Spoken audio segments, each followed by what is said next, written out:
Assalamualaikum warahmatullahi wabarakatuh. Bismillah, alhamdulillah, wassalatu wassalamu ala rasulillah wa ala alihi wa sahbihi wa mawalah, amma ba'du. Al-Mukarram panjenenganipun Rama Kiai Arsyad Busyairi saha para keluarga yang saya hormati, Bapak Bupati Tulungagung atau yang mewakilinya, segenap para pejabat di semua tingkatan yang saya hormati, bapak-bapak, ibu-ibu, wali murid ingkang sami rawuh, anak-anak, santri-santri kelas terakhir di pondok ini, segenap hadirin hadirat yang saya hormati, alhamdulillah dalu niki kula sik saged kepanggih kali panjenengan malih. Meh setiap tahun kula sowan mriki pepanggihan kalih para kanca-kanca wali murid saking pinten-pinten daerah ingkang sami rawuh. Artine sik diwehi umur kali Gusti Allah taala. Niki merupakan nikmat yang luar biasa yang patut kita syukuri. Hadirin ingkang kula mulyakaken, tembe mawon kula kecalan sederek kanca bareng perjuangan ning jerone pondok pesantren Al Falah. Nggih niki adik kula namine Kiai Mahfud Sirat. Seminggu yang lalu beliau dipanggil oleh Allah Subhanahu wa taala. Muga-muga amal dan khidmahnya di dalam pondok diterima oleh Allah Subhanahu wa taala. Barokah kula panjenengan sami binjing lek dipundhut kali Allah taala, muga-muga oleh husnul khotimah. Kula kok matur ngeten niki napa sebabe? Sebab kula nggih rumangsani nek umur niku pun akeh. Umur pun akeh, adik-adik kula pun kathah sing rumiyin, termasuk Gusmi, termasuk niki sing tembe niki Kiai Mahfud. Sing apik-apik dijukuk dhisik, sing ditinggal sing elek-elek ngoten niki kan. Dongane mawon nggih, muga-muga senajan cek elek ora teh ana gunane ngoten nggih. Hadirin bapak-bapak ingkang kula mulyakaken, dalu niki acarane syukuran saking kanca-kanca pondok ingkang sampun belajar wiwit awal ngantos dumugi akhir. Waktune cukup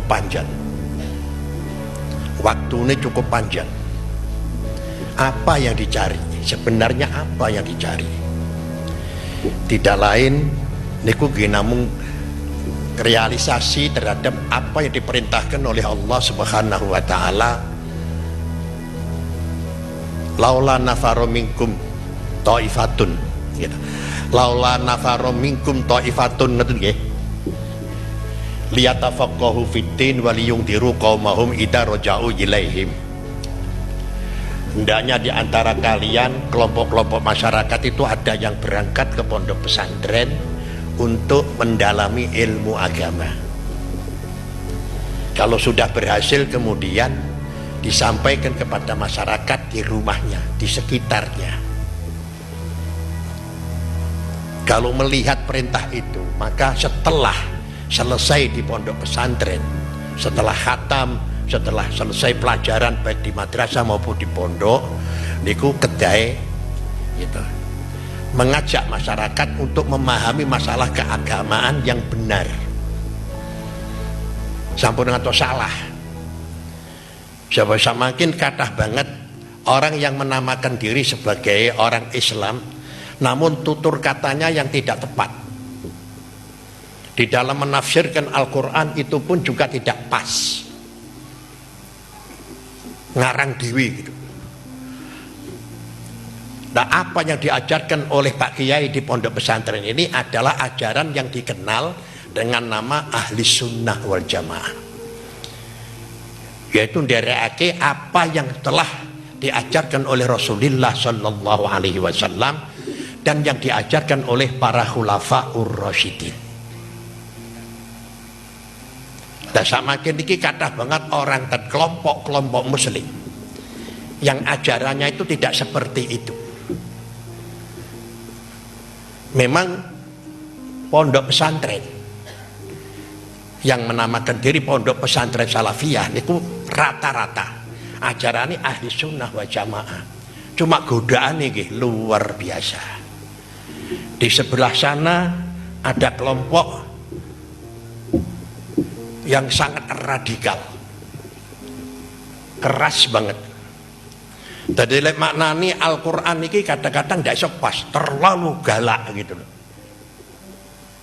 Fa idza laqitumuhum ya faqtuluhum, ngono tenan panjenengan gitu.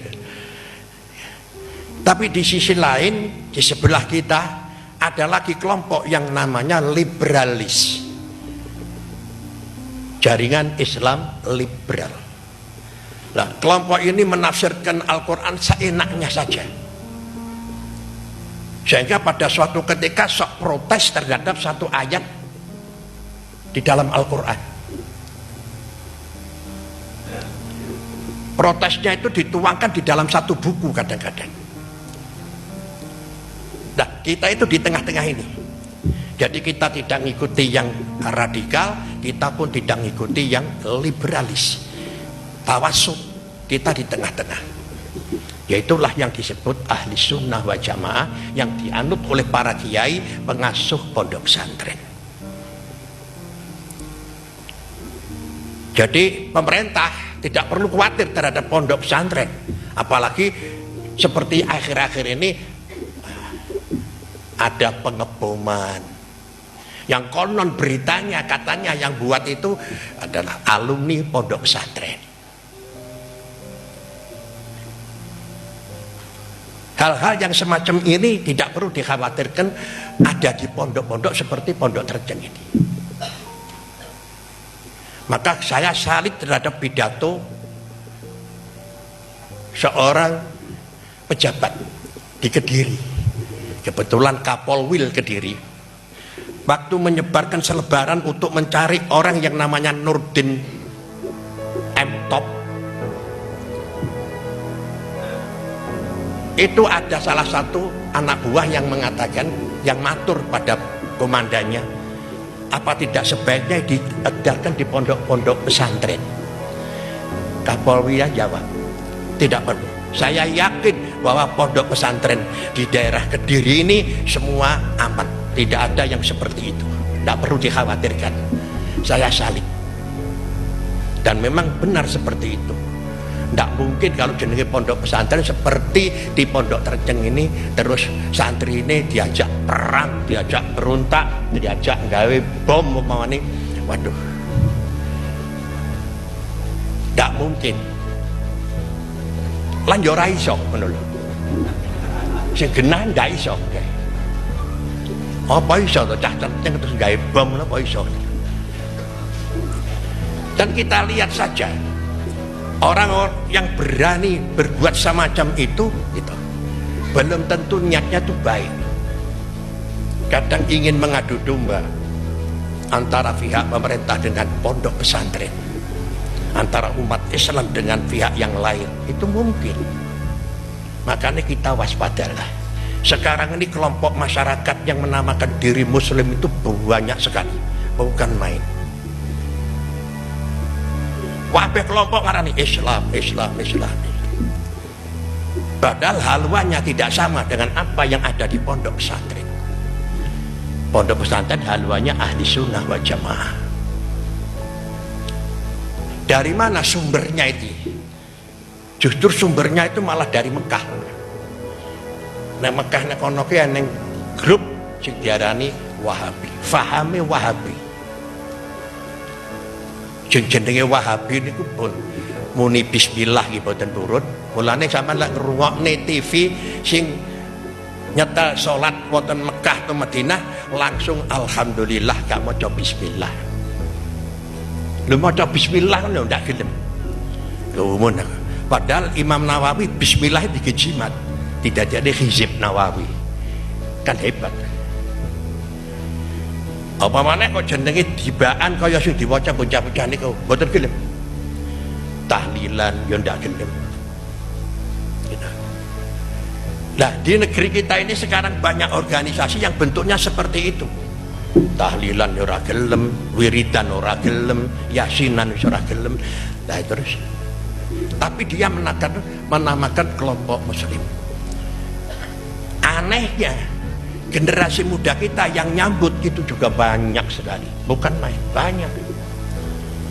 Hampir semua organisasi kemasyarakatan di Indonesia ini sudah terkena pengaruh mereka. Sing urung kena tinggal pondok pesantren.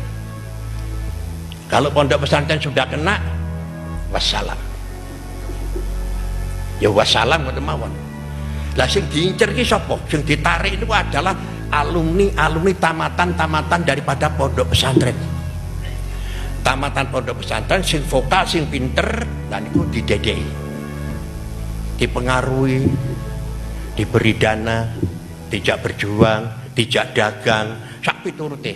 Makanya kalau sudah berhasil, kemudian diajak untuk mengikuti jejak mereka. Hal inilah yang sungguh memprihatinkan pada kita. Para kiai prihatin masalah ini. Mulane santri-santri pondok sing wis tamat dur kemudian mulih niki saestu diweling aja sampai berubah akidah. Usaha untuk merubah akidah niku waduh kanan kiri banyak sekali. Bahkan di daerah-daerah terpencil seperti daerah Sumatera niku pun enten. Griya-griya niku pun dipasang stiker. Tulisannya mohon maaf, saya tidak menerima undangan tahlil. Ngono ya. Lah kelek sampai terenceng enek lah ya kiamat apa benar. Nah, niki. Seperti itu terjadi. Lebih-lebih para bapak lan para hadirin, organisasi ingkang timbul sak mangkin niku macam-macam. Kadang enek sing keras gitu. Kemungkinan sing keras-keras itu sampai iso gawe bom barang ngoten niku.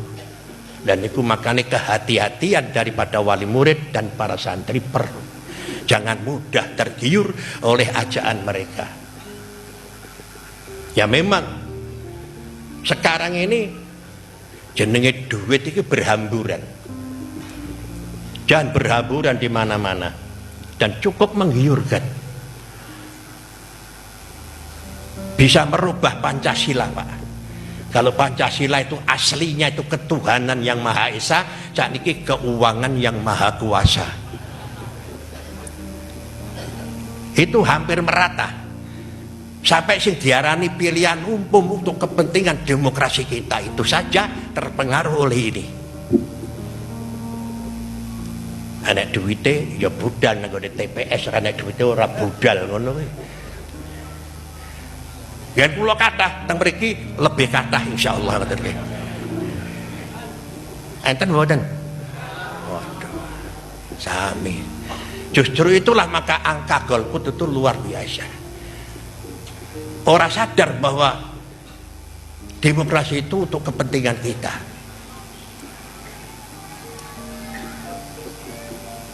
Hadirin ingkang kula mulyakaken. Maka kula sekali lagi pesen datang para santri. Marilah kita sampaikan ajaran yang benar ini dengan bahasa yang baik, dengan bahasa yang santun. Tapi harus dimulai dengan tingkah laku yang baik. Jadi para santri-santri terutama yang sudah pulang ke rumah hendaknya bisa menjadi uswatun hasanah.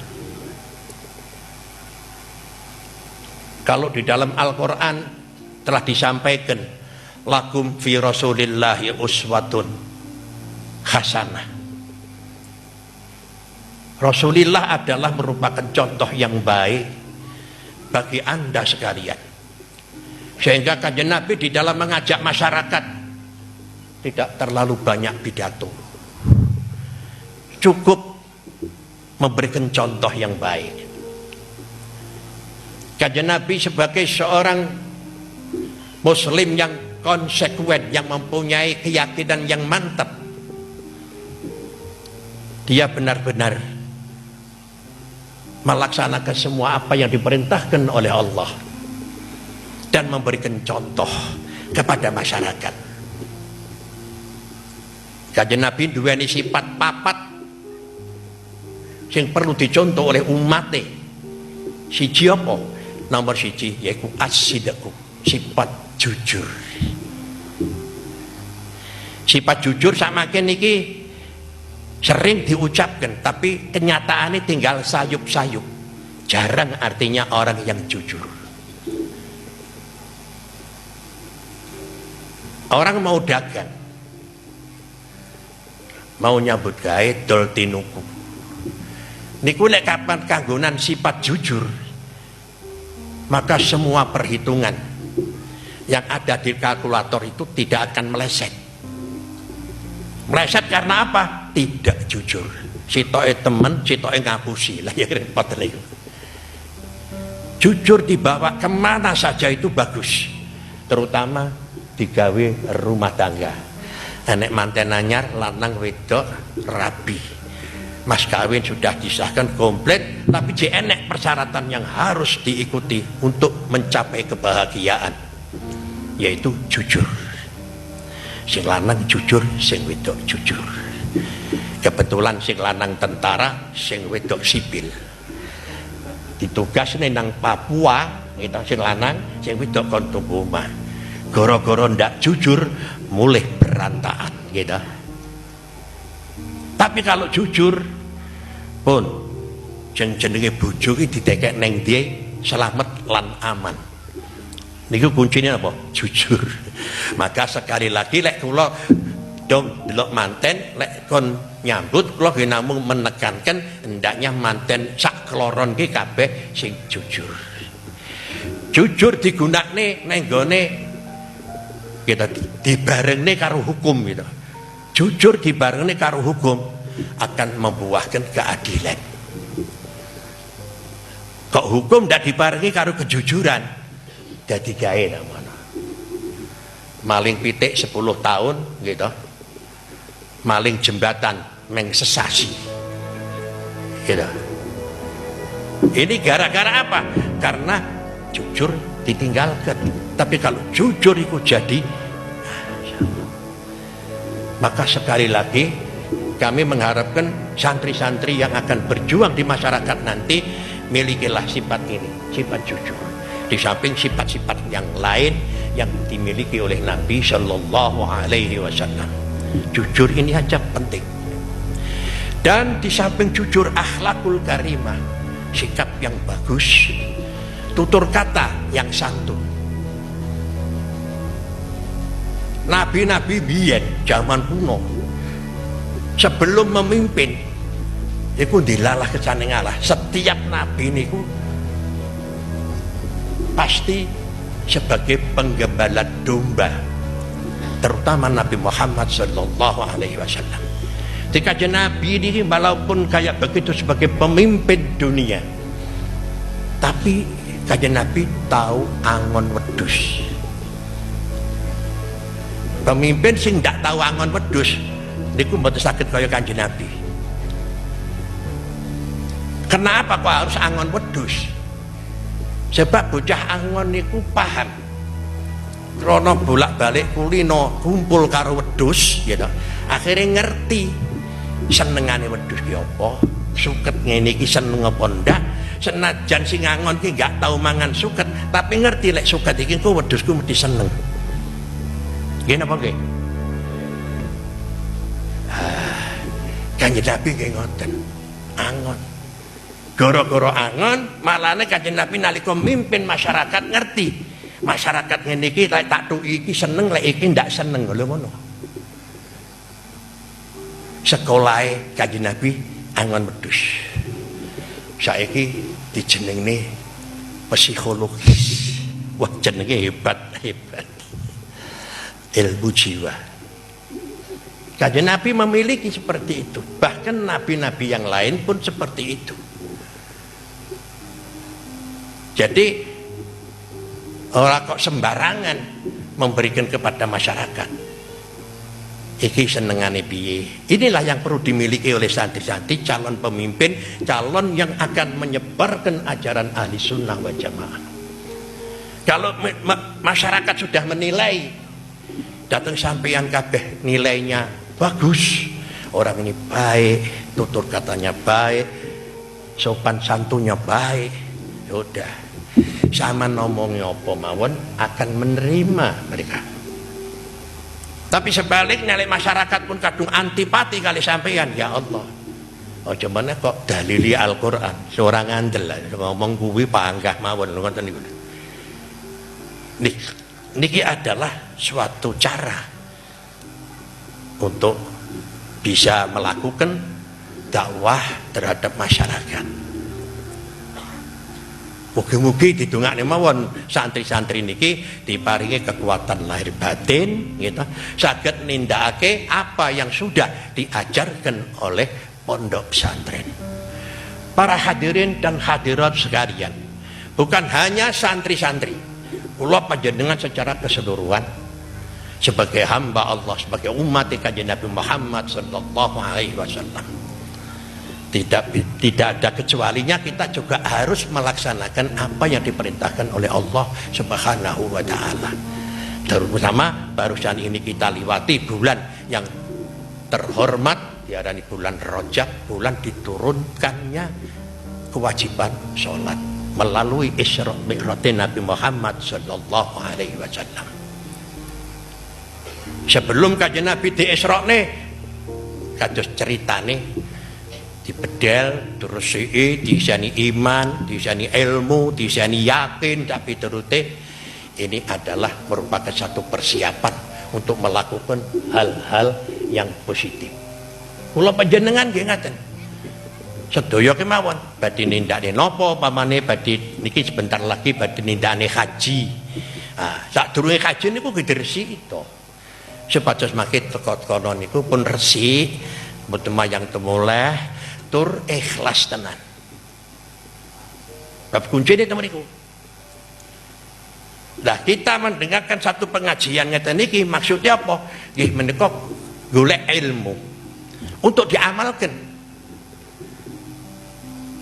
Lah, kula dateng panjenengan sak mangke niku ngelingne bahwa panjenengan niku duwe kewajiban nindakne napa sing diperintahne Kanjeng Nabi krana wis oleh perintah Allah taala yaiku babagan sing enek hubungane kali masalah salat.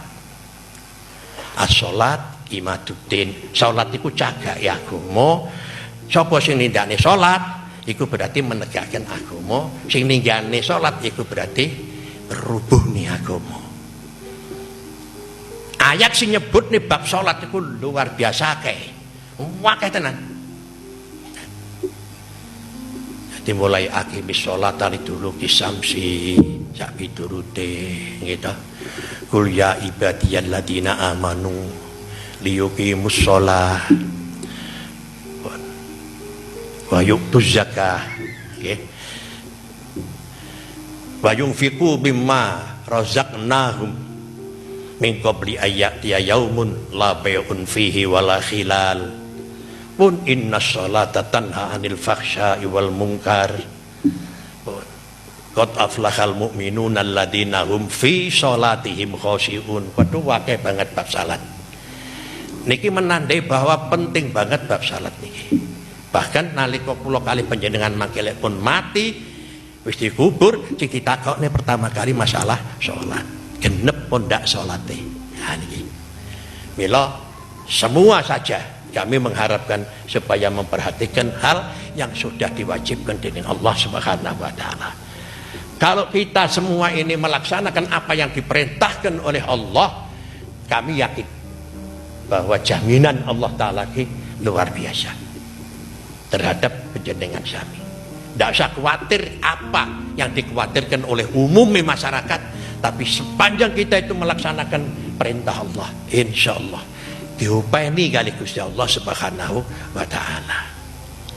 Belum tentu persiapan keilmuan itu kemudian bisa akan mewujudkan kebahagiaan di dunia ini. Belum tentu. Semuanya adalah di tangan Allah Subhanahu wa taala. Enek wong bodoh ndak ngerti apa-apa. Barang wis rumah tangga dadine wong sugih banget.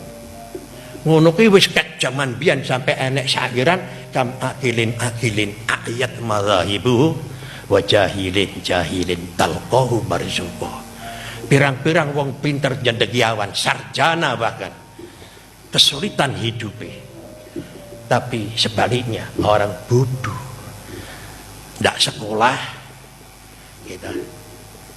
Titele mboten duwe DR, paling banter titele SDR kata nggih. Iku malah diparingi cukup. Di hadapan kita banyak seperti itu terjadi.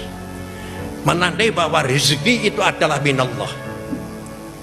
Walane santri yang ada di pondok tidak perlu khawatir masalah rezeki.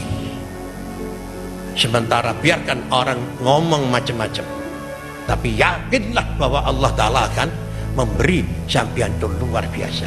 La alima mamkutun. Ndak enek aja jenenge wong alim, wong sing duweni ilmu iki dibendu karo pangeran yo gak dingai pangan. Sampeyan kok wayahe rabi, ya sampean rabi. Lah kan duwe apa-apa rabi. Apa sing diudhok nilai ngono to? Ndak usah bingung. Allah Taala wis ngendika, iyakunu fuqara'a yuhnihimullahu min fadli. Ndak usah dikuatir nggih. Tapi sing tenanan. Lek mek lamis-lamis tok nggih. Iki karuan niku jenenge palsu. Nek hati iki yakin percaya dengan Allah Subhanahu wa taala, pasti diberi kecukupan dening Allah Subhanahu wa taala. Al-fakir kula niki nggih. Sekolah mboten. Sekolah nih, zaman sekolah SD, SR, bukan SD itu, SR. Berakhir putus, toko kelas 6 nih, agresi. Luar ini sekolah pertama kali ke zaman Belanda. Dengan sekolah Jepang teko, akhir sekolahan Jepang mulai menyerah. Timbul perebutan kembali kekuasaan. Pada saat itulah kula mengakhiri sekolah. Badhe sekolah terus ke kali bapak kula mboten oleh. Wis gak usah ngaji ae. Wis to. Ngaji. Padahal kula dipengaruhi kali kanca-kanca kula. Sampeyan sok bakal lek gak sekolah bakal mangan opo. Ya nggih. Aku nggih matur ae bapak. Bapak tetep mboten oleh. Ndak. Sudahlah ngaji. Yakin bakal nemu bejo lek wis kowe ngaji tenan. Ya akhirnya ngaji saiki. Kali adik-adik kula niku. Pun kerenge mboten jamak bapak kula niku. Lek mboten ngaji nggih dihukum tenan. Ing alhamdulillah sakniki kula ngraosake upama aku biyen ora ngaji ora nderekne bapak ngeten iki kula ngeten nggih. Padha kali sederek-sederek kula sing lain. Famili kula niku sedaya pegawai negeri, Pak. Terus mulai mbah kula Mbah Kung niku sedaya pegawai negeri. Om kula sebagainya. Sing mboten pegawai nang bapak kula tok. Padahal sekolah umume dhuwur dhewe bapak kula iki. Mboten dadi pegawai. Ngaji. Wenggok jebret siksak bengok ini. Langsung ngaji mondok nggih ngantos sakmangke dadosipun pondok nggih ngantos sakmangke. Teko nggone Pak Arsyad ngaten iki. Jumlah Pak Arsyad itu watah sampai toko Jawa Barat, Jawa Tengah. Usahalah kita itu masuk di dalam kandang untuk menuju dumateng kebahagiaan ukhrawi. Mudah-mudahan santri-santri niki saged mengajak datang masyarakat untuk selalu mendekatkan diri kepada Allah. Si nyambut gawe bukan masalah, sebab yang jenenge ibadah itu punya waktu. Ibadah itu tidak langsung di akhirat, di dunia mazraatul akhirah. Dan ibadah itu gak duwe sangu, gak susah. Nyambut gawe. supaya kita mendapatkan rezeki sing halal. Sebab sing diarani tolabul halal niku adalah faridatun ba'dal faridah. Golek rezeki sing halal ki hukumnya juga wajib. Wah iki bayar rupa-rupane santri mek dikon nang pondok kon ngaji tok ndak oleh nyambut gawe. Tidak seperti itu. Kanjeng Nabi ngendika di dalam satu hadis, afsus salam, tebarkan kedamaian, tebarkan salam, assalamualaikum, assalamualaikum. Karena apa? Kalau makna harfi ini adalah tebarkan kedamaian, stabilitas, kamtitmas, diusahakan supaya tergapai. Lah wis ngono sumaat imut ta'am. Sampai duwe panganan, duwe beras, berikan mereka yang butuh. Lebih-lebih mereka yang di bawah garis. Orang memberi itu tentunya kita punya. Kalau tidak punya masa memberi orang. Nah, kita diusahakan supaya kita punya. Bagaimana? Ya nyambut gawe. Buat industri, buat usaha apalah yang bisa. Mari, kalau kita sudah berhasil, atimut ta'am. Tapi aja lali, wa qumu fil lail wan nasu niyam. Kumu tangi bengi wan nasuniyam wong do turu kabeh sampean tangi mujahadah matur dhateng Allah Subhanahu wa taala nyuwun diparingana rezeki sing halal gitu saged nekani ibadah sing sae lho ngoten lho. Para kiai, para pengasuh, para asatid ingkang berjuang ngoten mriki diparingana kesehatan lan sak teruse sehingga bisa nerusake perjuanganipun para kiai. Mekaten ingkang saged kula aturaken wonten kirang langkungipun nyuwun ngapunten ingkang kathah. Hadanallahu wa iyyakum ila shiratal mustaqim. Wassalamualaikum warahmatullahi wabarakatuh. Al-Fatihah. A'udzu billahi minasy syaithanir rajim. Bismillahirrahmanirrahim. Alhamdulillahirabbil alamin. Iyyaka na'budu wa iyyaka nasta'in ihdinas siratal mustaqim siratal ladzina an'amta 'alaihim ghairil maghdubi 'alaihim waladdallin amin. Allahumma shalli ala sayyidina Muhammad wa ala ali sayyidina Muhammad. Alhamdulillahi rabbil alamin. Allahumma habbib ilainal iman wa zayyinhu fi qulubina wa karrih ilainal kufra wal fusuqa wal isyan waj'alna minar rasyidin. Allahumma kunna bima razaqtana wa barik lana fima a'taitana wa akhlif ala kulli ghaibatin lana minka bi khair. Allahumma aslih lana dinana alladhi huwa ismatu amrina wa aslih lana dunyana alladhi fiha ma'ashuna wa aslih lana akhiratana alladhi ilaiha ma'aduna waj'alil hayata ziyadatan lana fil khair. Allahumma arinal haqqa haqqa warzuqna ittiba'ahu wa arinal batila batila wa alhimna ijtinabah. Rabbana atina fid dunya hasanah wa fil akhirati hasanah wa qina adzabannar. Wa sallallahu ala sayyidina Muhammad wa ala alihi wa sahbihi wasallam. Alhamdulillahi rabbil alamin. Al-Fatihah.